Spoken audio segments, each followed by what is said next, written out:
welcome back to my channel and this is class 10th video। तो आज हम start करेंगे अपना next chapter and that is chapter number 5 arithmetic progression. Arithmetic progression आपका थोड़ा new chapter है। बाकी के चैप्टर ऐसे थे जो आपने पहले क्लास में पढ़े थे, जैसे रियल नंबर है तो रैशनल नंबर आपने 9th स्टैंडर्ड में पढ़ा था। सेकंड चैप्टर पॉलिनोमियल्स है, पॉलिनोमियल्स आपने 9th में पढ़ा। फिर हम थर्ड चैप्टर में आए लीनियर इक्वेशंस के बारे में, वो आप 8th 9th में पढ़ते हुए आ रहे थे। फिर हमने फोर्थ चैप्टर पढ़ा quadratic equation, middle term splitting हमने पहले की हुई थी, तो थोड़ा क्वाड्रेटिक के बारे में भी नॉलेज थी। बट जो अर्थमेटिक प्रोग्रेशन है वो बिल्कुल न्यू है आपका, बट सबसे ईजीएस्ट चैप्टर भी है आपका 10th स्टैंडर्ड का। तो यहाँ पर सबसे पहले हम टॉपिक पर चलते हैं कि अर्थमेटिक प्रोग्रेशन होता क्या है। तो यहाँ पर एक सीरीज़ का एग्जांपल हमने लिया है, आप कोई और सीरीज़ भी लिख सकते हो, 2 4 6 8 एंड सो ऑन। हमने एक सीरीज़ लिख ली, मतलब लिस्ट लिख दी, ठीक है, लिस्ट ऑफ द नंबर्स लिख दिया। तो ये क्या है, ये एक एक नंबर से मिलकर जो है ये क्या कहलाती है, आपकी टर्म्स कहलाएगी। Each of the number in the list is called term. Term है ये, 2 टर्म है, फर्स्ट वाली 2 टर्म है, सेकंड 4 है, थर्ड टर्म 6 है, फोर्थ टर्म 8 है। तो वैसे ही अगर मैं बताऊं कि फर्स्ट टर्म है जो वो 2 है, सेकंड टर्म जो है वो 4 है, थर्ड टर्म जो है वो 6 है एंड सो ऑन, कॉन्टिन्यूटी में है। अब आ जाते हैं कि टर्म तो है, नंबर्स की सीरीज तो हम कोई भी लिख सकते हैं, बट स्पेसिफिक अर्थमेटिक प्रोग्रेशन में क्या है। तो an arithmetic progression, meaning of progressions क्या है आपके। अर्थमेटिक तो आपको पता है कि नंबर्स हैं, नंबर से रिलेटेड हम बात कर रहे हैं। प्रोग्रेशन का मतलब होता है एक सीरीज, जो मतलब एक नंबर्स की लिस्ट है, वो कोई भी नंबर्स हो सकते हैं, ठीक है, इन विच, बट उस नंबर्स में होना क्या चाहिए। Each term is obtain by adding a fix number to the preceding term except the first term. ये बेसिकली बोल के आ रहा है कि कोई भी एक नंबर लिख दो, ठीक है, हम कोई भी नंबर लिख लेते हैं। सपोज मैंने लिख दिया 17, ये बोल रहा है कि इस 17 में कुछ फिक्स नंबर को ऐड करते रहो, ठीक है। अब हम ऐड कर रहे हैं सपोज +2, तो मैंने 17 में +2 ऐड किया तो कितना आ जाएगा 19। Preceding term except the first term, 19 में 2 ऐड कर दो 21, 21 में 2 ऐड कर दो 23 एंड सो ऑन। ऐसे नंबर जिसमें एक फिक्स नंबर को हम बार बार ऐड करवाई जा रहे हैं, that series and then progression is called your arithmetic progression. ऐसे नंबर जिनके डिस्टेंस क्या होंगे, फिक्स डिफरेंसेस क्या होंगे, सेम होंगे। अब फिक्स नंबर की बात की हमने, यहाँ पर एक फिक्स नंबर क्या होगा, this fix number is called a common difference. Common क्या होता है, सेम, और डिफरेंस क्या होता है, दोनों के बीच का गैप, मतलब इन दोनों का गैप क्या है, 19 - 17 2, 19 - 21 2, 23 - 21 2। तो ये क्या हो गया, the fix number is common difference, 2 is the common difference of this AP। Arithmetic progression को शॉर्ट में AP बोलते हैं, AP लिख भी सकते हो आप। ये तो बात थी फर्स्ट। फिर आ गया कि डिफरेंस कैसा है। डिफरेंस आपका नेगेटिव भी हो सकता है, पॉजिटिव भी हो सकता है, ज़ीरो भी हो सकता है, बट फ्रैक्शनल डेसिमल में नहीं हो सकता। नहीं हो सकता है आपका, बट वो पॉजिटिव, नेगेटिव और ज़ीरो में ही होंगे, ठीक है। अगर आपका रैशनल नंबर है, सपोज फ्रैक्शन में आपको दिया है 1/2 में दिया है, तो इसमें आपका डिफरेंस फ्रैक्शन में भी आ सकता है, नेगेटिव भी आ सकता है, ज़ीरो भी आ सकता है। तो this is called your common difference. मैंने यही समझा दिया आपको कि this 2 is your common difference,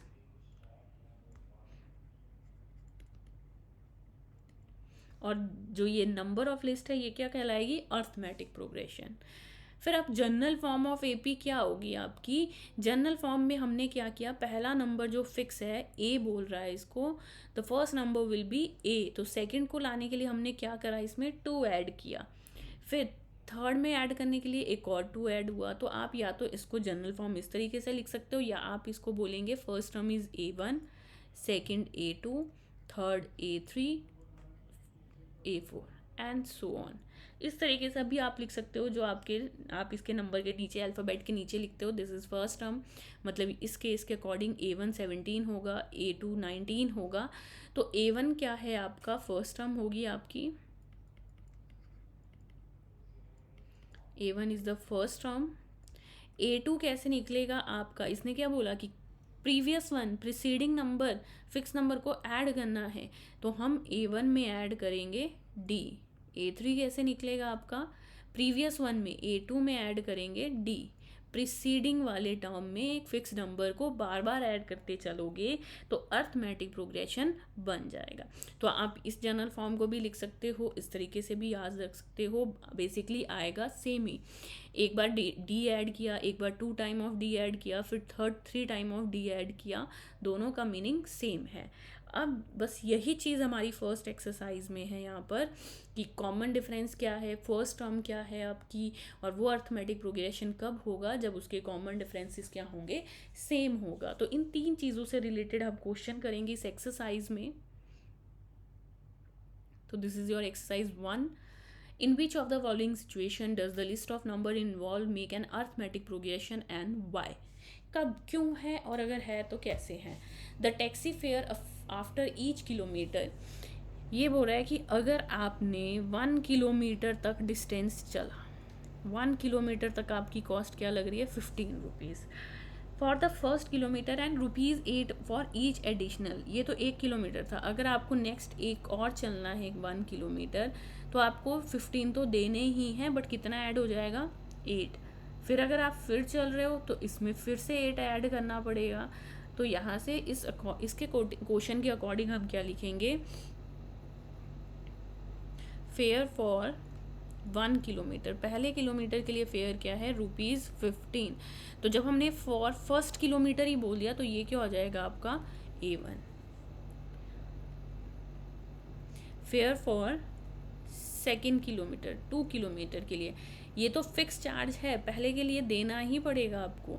अब हमने इसमें सेकेंड 1 किलोमीटर और ट्रैवल कर दिया तो उसके लिए एडिशनल चार्जेस कितने हैं, 8। तो ये क्या आ जाएगा, 15 + 8 क्या बन जाएगा आपका, 23। तो ये आ जाएगा 23, जो क्या होगा आपका second term. Fair for 3 kilometre, पहले तो हम दे ही चुके हैं 2 किलोमीटर के। अगर आप इसको समझना है तो आप कैसे समझोगे कि हमने 23 में ऐड क्या कर दिया, अब नेक्स्ट 8 किलोमीटर हमने ट्रैवल किया, यहाँ से आगे हम चले तो हमसे 8 रुपीज़ और ले लिए उसने। तो 23 + 8 31, ये क्या आ गया आपका, A3। फिर आ गया fair for 4 kilometre, similarly so on चलता रहेगा। 31 + 8 39, ये क्या आ गया, A4। तो हमने एक नंबर ऑफ सीरीज तो फाइंड कर ली, बट ये बोल रहा है क्या ये एक AP है या नहीं है। तो उसको बताने के लिए हमें क्या करना पड़ेगा, कॉमन डिफरेंस निकालना पड़ेगा। तो हम कैसे निकालेंगे, डिफरेंस का फॉर्मूला क्या है, ये तो हमने देखा ही नहीं। डिफरेंस क्या होगा आपका यहाँ पर, कॉमन डिफरेंस निकालने के लिए हमें क्या करना पड़ रहा है, सेकेंड नंबर को फर्स्ट नंबर से माइनस करना है। तो डिफरेंस हो जाएगा आपका A2 - A1। अगर आपको आगे वाली टर्म से निकालना है तो दिस A4 - A3। सिंपल सी बात है, आगे वाली टर्म से पीछे वाली टर्म को सब्ट्रैक्ट करते चलो तो कॉमन डिफरेंस आ जाएगा आपका। तो यहाँ पर हम फर्स्ट टर्म सेकेंड टर्म को तो डिफरेंस लिखेंगे यहाँ पर,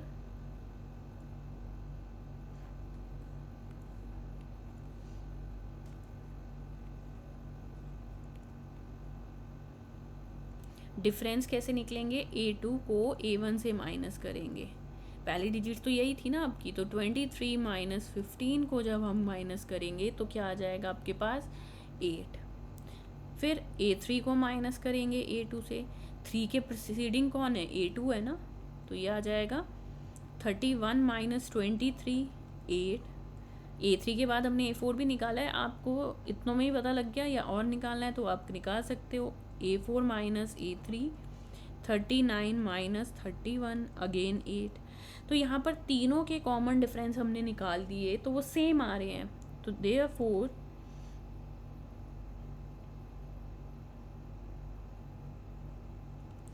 difference are same, hence it is an AP। अगर कॉमन डिफरेंस अलग आता तो हम मना कर देते हैं यहाँ पर साफ साफ कि हमारी AP नहीं है। Second part of this question, the amount of air present in the cylinder when a vacuum pump remove 1/4 of the remaining air. ठीक है, तो इसमें कुछ भी नहीं दिया तो अज्यूम करना पड़ेगा, तो हम लिखेंगे let amount of air present कितनी है, x ले ली हमने, ठीक है, जो हमारा कौन है, A1 आ गया।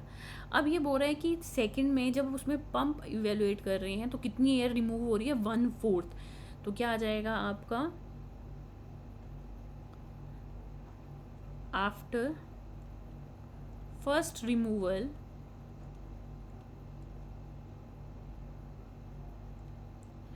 ठीक है, सबसे पहले हमने फर्स्ट टाइम वैक्यूम पंप को रिमूव करा एयर के अकॉर्डिंग, तो हमारा क्या आ जाएगा, प्रेजेंट एयर कितनी थी, x, उसमें से कितना माइनस करना है आपको, 1/4 of the air, that means x। तो यहाँ पर एलसीएम लेके क्या आ जाएगा, 4 into x 4x minus 1x, तो ये आ गया 4 - 1 3x/4, ये आ गया आपका A2। सिमिलरली चलते हैं, आफ्टर सेकेंड रिमूवल, अब कितनी एयर है उसके पास बची हुई, 3x/4, और उसमें से आपको कितनी सब्ट्रैक्ट करनी है, 1/4 of the number, pump remove 1/4 of the air remaining in the cylinder. तो अब हम x नहीं लेंगे, हमारे पास अब कितनी एयर है, दिस वन, 3x/4 है, x को अब भूल जाना है आपने, तो ये आ जाएगी 3x/4 माइनस 3 इंटू 1, 3x/4, 4 = 16। तो जब आप यहाँ एलसीएम लोगे तो 4 and 16 का एलसीएम तो 6 ही आएगा, 4 divide by 16 4, 4 3 = 12x minus 3x, तो ये आ जाएगा आपका 12x minus 3x is 9x/16, this is A3। काफ़ी है 3 टर्म्स भी आपका डिफरेंस देखने के लिए। तो अब हम लिखेंगे यहाँ डिफरेंस A2 माइनस A1, सबसे पहले सबसे स्टार्टिंग डिजिट से करते हैं, 3x/4 माइनस x, 3x को माइनस करेंगे x से, तो ये आ जाएगा 4 is LCM, 3x minus 4 into 1 4x, तो ये आ गया plus minus minus 4 minus 3 minus 1/4x, तो पहला कॉमन डिफरेंस तो ये आ गया आपका। सेकंड चलते हैं, A3 माइनस A2, A3 कितना है आपका, 9x/16 माइनस 3x/4, तो ये आ जाएगा 16 is LCM, 9x minus 4 = 16, 4 3 = 12, plus minus minus 12 minus 9 कितना हो जाएगा, माइनस 3/16 x।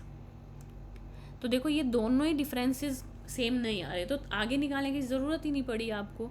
तो आप क्या लिखोगे लास्ट में कि the common difference is the difference is not equal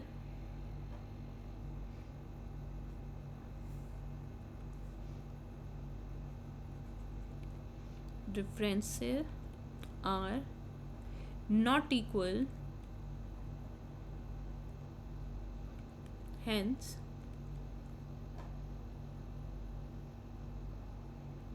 it is not an AP। तो ये एक अरिथमेटिक प्रोग्रेशन नहीं होगा। नंबर ऑफ लिस्ट हो सकती है बट हम एपी को कंसीडर तभी करते हैं, एक लिस्ट को एपी बनाने के लिए उसका कॉमन डिफरेंस सेम होना चाहिए। नेक्स्ट आते हैं third part of this question. Third part क्या बोल रहा है आपका क्वेश्चन में, the cost of digging a well after every metre of digging when its cost is ₹150 for first metre. तो हम क्या लिखेंगे यहाँ पर, सबसे पहले यही लिख लेते हैं, cost of digging for 1 metre. 1 metre के लिए हम कितनी कॉस्ट दे रहे हैं, ₹150, तो ये तो हमारा क्या हो गया A1। अब बोल रहा है and rise by ₹50 for each subsequent metre, हर मीटर के बाद 50-50 रुपीज़ बढ़ रहे हैं। तो वही हम लिखेंगे the cost of digging for 2 metre, next metre में कितना ऐड हो जाएगा 50, तो 150 प्लस 50 कितना हो गया आपका 200, और ये क्या हो गया आपका A2। Cost of digging for 3 metre 200 plus 50 250, ये आपका A3 हो गया। तो काफ़ी A3 हम डिफरेंस निकालते हैं डायरेक्टली। तो डिफरेंस क्या आ जाएगा यहाँ पर, डिफरेंस निकालेंगे, पहले निकालेंगे फर्स्ट टू पेयर में A2 माइनस A1, 200 माइनस 150, तो ये आ गया 50। सेकंड है A3 माइनस A2, तो ये आ जाएगा आपका 250 माइनस 200, तो ये आ गया 250 माइनस 250। दोनों के सेम आ रहे हैं ना, तो ऑटोमेटिकली नेक्स्ट भी सेम हो गया। अगर पहला ही गलत आ जाए, पहला ही अनइक्वल आ जाए, तो बाकी को निकालने की ज़रूरत ही नहीं है। तो आप क्या लिखोगे, difference are same, difference are same, difference same है, hence it is an AP। तो ये क्या है, हमारी एक AP है। Now we come to the fourth part of this question, the amount of money of the account every year when rupees 10,000 is deposited at the amount interest rupees 8 per annum। तो compound interest amount की बात करें तो amount का formula क्या होता है आपका, A is equal to P 1 plus R upon 100 raise to power N क्या होता था टाइम। तो यहाँ जो हमारा प्रिंसिपल अमाउंट है वो है 10,000, rate of interest 8% and the time N is your 1 year. तो सबसे पहले ये कंडीशन है, तो A1 क्या हो जाएगा यहाँ से 10,000। फिर आ जाएगा next amount for second year, amount your after 1 year.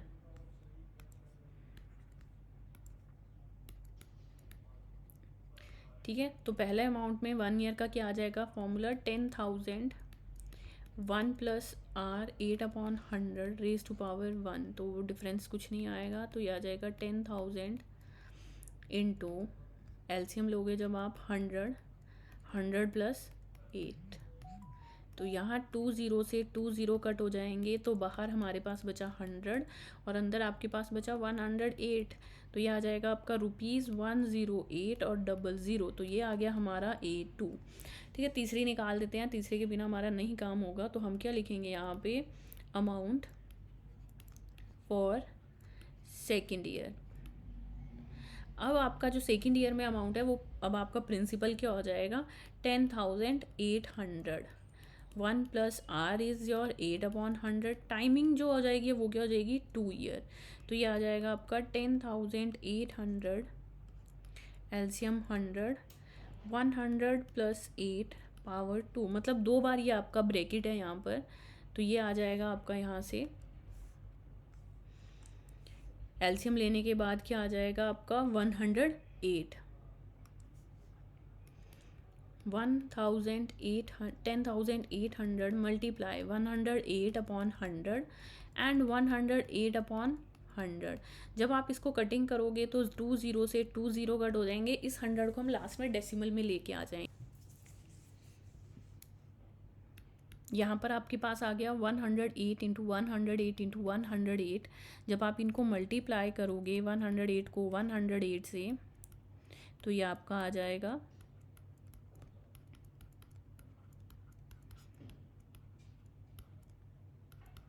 11,664 को 108 से जब आप अगेन मल्टीप्लाई करोगे तो ये आ जाएगा आपका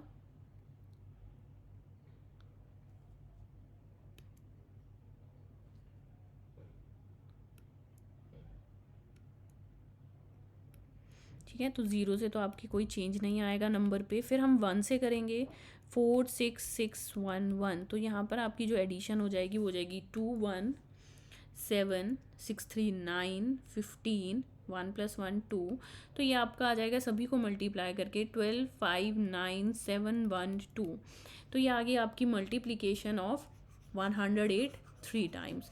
अब चलते हैं कि हमारे पास तो अभी डिनोमिनेटर में 100 बचा हुआ था ना, तो उस 100 को भी लिखना पड़ेगा यहाँ पे। तो उस 100 से क्या हो जाएगा, डेसिमल में आ जाएगा हमारा आंसर 12,597.12।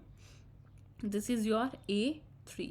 अब हम डिफरेंसेस निकालेंगे, तो डिफरेंस आ जाएगा हमारा फर्स्ट केस में, that is A2 minus A1 which is equal to, A2 हमारा क्या निकला है 10,800, और फर्स्ट जो टर्म थी वो हमारी क्या थी 10,000, तो ये तो 800 आ जाएगा डायरेक्टली आपका पहला कॉमन डिफरेंस। दूसरा निकालते हैं A3 माइनस A2, तो A3 जो है वो है 12,597.12 विच सब्ट्रैक्ट द, किससे सब्ट्रैक्ट हो करना है आपको 10,800 से। तो जब आप इसको माइनस करोगे तो ये क्या आ जाएगा आपका,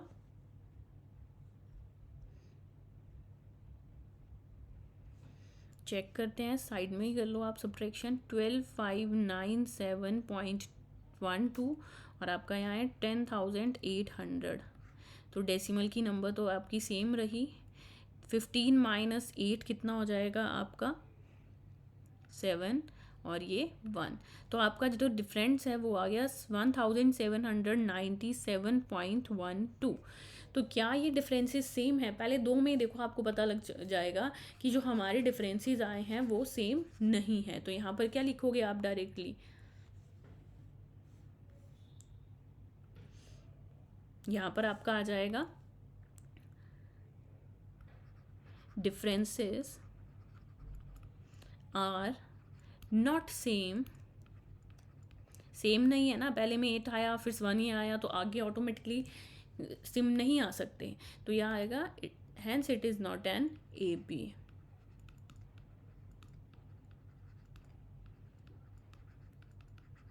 तो this is about question number 1। अब आ जाते हैं अपने मेन क्वेश्चन में। यहाँ से आपके 1 मार्क्स में क्वेश्चन आ जाते हैं, वो क्या आ जाएंगे आपके पास, चलो चेक करते हैं। फर्स्ट क्वेश्चन में है आपके पास, write first 4 terms of an AP, first 4 terms of AP when the first term A and the common difference D are given। आपको पहली 4 टर्म्स लिखनी है, तो यहाँ पर फर्स्ट 4 टर्म्स क्या हो जाएगी आपके क्वेश्चन में, A and D is given है आपके पास 8 एंड D 10, तो फर्स्ट टर्म A1 तो आपके पास क्या आ जाएगी 10। A2 क्या होता है आपका, प्रीवियस वन में कॉमन डिफरेंस ऐड कर दो, तो 10 प्लस 10 20 आ गई। A3 क्या हो जाएगा, प्रीवियस वाली टर्म A2 में क्या ऐड करना है, कॉमन डिफरेंस D ऐड करना है, तो ये आ जाएगा 20 प्लस 10 30। फिर आ जाएगा आपका नेक्स्ट A4 जो है आपका, वो क्या आ जाएगा A3 माइनस D, तो वो आ जाएगा 30 माइनस 10, तो विच इज़ इक्वल टू 40। तो ये आ गई first 4 terms of your AP। Second part of this question, A1 A and D given है, तो A1 आ गया -2, तो A2 क्या हो जाएगा आपका, A1 में D को प्लस करोगे आप सिर्फ, तो -2 प्लस D विच इज़ 0 है, तो कोई चेंज नहीं आएगा आपके आंसर में। A3 -2 है, A3 क्या होगा आपका A2 plus D which is -2 plus 0 again. वैसे यहाँ से आप डायरेक्ट भी लिख सकते हो, कॉमन डिफरेंस 0 है तो आपके किसी भी टर्म में कोई भी डिफरेंस नहीं आने वाला, सारे नंबर सेम रहेंगे, -2 ही रहेंगे। तो ये तो बन गई हमारी 4 terms of this AP। Next part है थर्ड, A1 इज 4, तो A2 प्रीवियस वन में A1 में कॉमन डिफरेंस को ऐड कर दो D, तो ये आ जाएगा 4 plus -3 plus minus minus 4 minus 3 1। A3 A2 में D को प्लस कर दो, A2 कितना निकला अभी हमारा 1, और कॉमन डिफरेंस क्या है 3, प्लस माइनस माइनस 3 माइनस 1 2, और बड़ी टर्म 3 है तो माइनस में, तो थर्ड टर्म क्या होगी आपकी -2। Now A4 A3 plus D -2 plus -3 minus minus plus, तो 3 प्लस 2 5 एंड -5, तो ये आ गई आपकी इस क्वेश्चन की 4 टर्म। नेक्स्ट है आपका next part number 6, A1 is -1, तो A2 क्या हो जाएगा आपका A1 प्लस D, तो A1 है आपका -1 और D क्या है 1/2, तो ये यहाँ तो एलसीएम लेना पड़ेगा। 2 1 ज़ा 2 -2 plus 1 plus minus minus 2 minus 1 is -1 upon 2। बड़ी टर्म नेगेटिव है ना 2, तो नेगेटिव साथ में रहेगा आपका।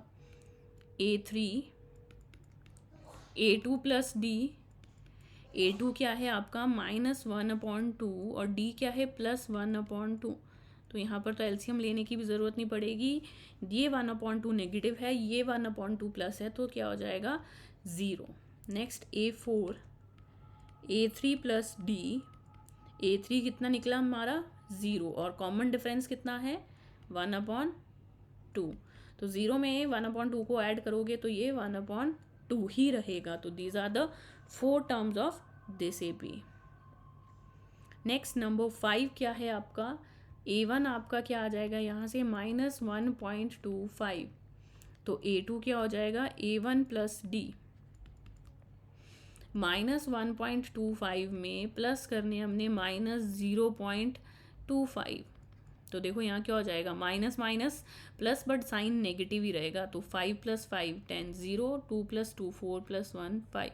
तो ये आ जाएगा -1.50। तो A3 आ जाएगा आपका A2 प्लस D। A2 हमने निकाला -1.50 और A2 D क्या है आपका -0.25। तो अगेन माइनस माइनस प्लस, तो ये आ जाएगा -1.75। Next A4 A3 plus D, A3 क्या है आपका -1.75 प्लस और -0.25। अगेन 1.75 में 0.25 ऐड करोगे तो ये क्या आ जाएगा आपका, माइनस तो रहना ही है क्योंकि माइनस माइनस प्लस और बड़ी टर्म माइनस वाली है, तो 2.00। तो ये आ गई आपकी 4 term of this question. Basically इस क्वेश्चन में आपको क्या करना था, फर्स्ट और नंबर दिया है, कॉमन डिफरेंस दिया था, आपको नेक्स्ट 4 डिजिट्स निकालनी थी कि AP की फर्स्ट 4 टर्म्स क्या होगी। जो नेक्स्ट क्वेश्चन नंबर 3 है आपका यहाँ पर, वो बोल रहा है for the following APs right the first term and common difference. A लिखना है और D। अब ये क्वेश्चन प्रीवियस वाले का रिवर्स है, उसमें पहले A और D दिए थे, हम AP लिख रहे थे। तो यहाँ से सबसे पहले तो A ही ढूंढेंगे। A1 क्या है आपका 3, तो फर्स्ट टर्म आ गई हमारी 3। अब चलते हैं कॉमन डिफरेंस। D क्या आ जाता है हमारा A2 माइनस A1। तो A2 क्या है हमारा 1 और A1 क्या है 3। 1 माइनस 3 कितना हो जाएगा -2। याद रखना जब भी हमें डिफरेंस करना होता है तो हम सेकंड नंबर से फर्स्ट नंबर को सब्ट्रैक्ट करते हैं, फर्स्ट को सेकंड से नहीं करेंगे। तो वो आ गया -2 कॉमन डिफरेंस। बस ये 2 काम करने, तो यहाँ से तभी मैंने आपको कहा था यहाँ से शॉर्ट क्वेश्चंस बनते हैं आपके। नेक्स्ट आ जाते हैं यहाँ फर्स्ट टर्म A1 है यहाँ पर, A जिसको बोलते हैं -5। कॉमन डिफरेंस D कैसे निकलता है आपका A2 को A1 से माइनस करने में, तो -1 को माइनस करना है -5 से। देखो साइन का बहुत ध्यान रखना पड़ेगा, डिजिट के पास अपना नेगेटिव था, डिफरेंस के लिए हम माइनस तो लगाते ही हैं, बट जो हमारा A1 है वो भी नेगेटिव था।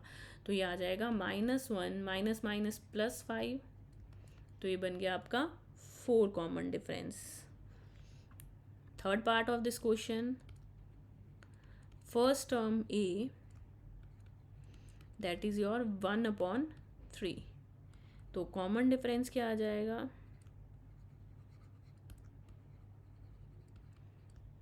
D। वो कैसे निकलेगा आपका, A2 को A1 से माइनस करोगे, 5/3 से 1/3 को माइनस करोगे। जब अगर आप फर्स्ट से इधर को माइनस करोगे ना तब आपका आंसर गलत आ जाएगा और आप उसको सही नहीं बोल सकते हो। तो हमेशा रिवर्स में माइनस करना है, A2 माइनस A1 ही आएगा। तो यहाँ पर क्या आ जाएगा, लाइक टर्म्स है, लाइक फ्रैक्शन है, तो 3 तो रहेगा ही। 5 - 1 4/3। कॉमन डिफरेंस क्या आ गया 4/3। फर्स्ट टर्म A जो है वो आ गई 0.6। तो कॉमन डिफरेंस क्या आ जाएगा डी A2 माइनस A1। तो A2 हमारा इस केस में क्या है 1.7 माइनस 0.6, तो 0.6 है तो ये क्या आ जाएगा 7 माइनस 6 1 डेसिमल है और 1 माइनस 0 1, तो कॉमन डिफरेंस क्या आ गया 1.1। तो ये आज हमने जो क्वेश्चन किए वो किए एक्सरसाइज 5.1 के, and this new chapter is your arithmetic progression. और बेसिकली हमने यहाँ 3 चीज़ें पढ़ी, फर्स्ट टर्म, कॉमन डिफरेंस और अर्थमेटिक प्रोग्रेशन तभी होगी जब हमारे पास ये दोनों चीज़ें अवेलेबल होगी। अगर आपको मेरी वीडियोस अच्छी लग रही है तो please like, share and subscribe, and thank you for watching my videos.